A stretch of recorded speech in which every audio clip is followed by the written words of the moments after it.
Olona maro mofo no naratra vokatra izay fipoahana tetsy Anosikely izay raha ny fantatra kosa dia olona roa amin'ireo niaramboina ireo ary no miady mafy amin'ny fahafatesana amin'izao fotoana izao etsy anivon'ny hôpitaly Joseph Ravoahangy Andrenavalona. Fandrakoton-dratsimba eo amin'ny sariny mamy Rasoanaivo.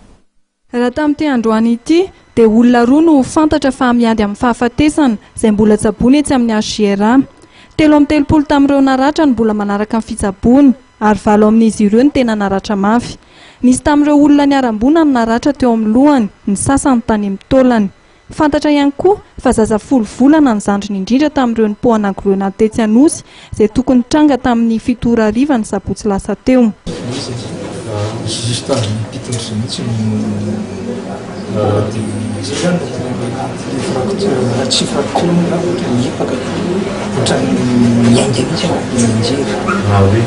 Ianao misy zany miainga vasaina tu ianao misy zany tafiainga ohatran'izao chute zany na chute fa le zany misy rivotra zany nampiaingana fa le aty amin'ny anaty zany hoe vilany mavana dia ety zany vokatra le lafa ny aty ny chute dia ity efa natao scanner ny fa tsy dia grave. Sy zany tena tsy fantatra mihitsy zany tena mipoiran'izy io satria eo amin'ny ariany 160 ray io mivary dia le rasiravanan'le olona avy any Mahamasina zany zavatra io mikoka teo amin'ny dia teto amin'ny fito sy fahatelo dia mipetraka teo hoe 5 minutes aty zany dia mikoka zavatra io dia le olona tapetra teo le zanak'le raha matoa mivarotra spaghetti zay teo dia maty teo le zanany dia le raha matoa ankiray mivarotra kretina dia tonga dia tapaka ny tonga dia zany nandrepaka tamin'le hitako teo zany dia revako tsy tonga dia tsisy olona daholo teo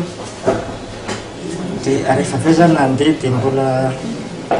ohatrany hoe mbola nazakan'le hitako ihany zany notiko teny amin'ny sena dia teo zany efa teny hoe safoka tsy nafaka nandeha tsony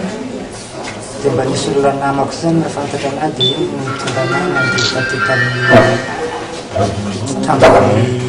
hôpitaly zany aty dia mba mahazo fisakafoana ihany zany. Efa daholo tompoko izay retsaretsa volo eo. Rehefa izy mipoka be fotsiny hitanay dia nangatsiatsika dia avy eo mivontsa be any anaty soroko teo tena mipoka be ty fototanako ty manodidina ny tany 7 mahery teo satria le izy firavan'le fety tao Mahamasina dia izay varotra no rakoraka amin'le mpanay amidy izay tsy nahitany ny tena maro.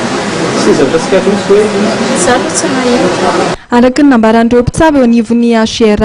dia nisy tamin'ireo naratra izay tsaboina vokatra ity fipoahana grenady ity no efa notany an-tranony vao nahita ny ratra nahazo azy. Mbola mitohy ihany koa ny fitsaboana tao amin'izy ireo izay tsy maintsy ilana fanaraha-maso.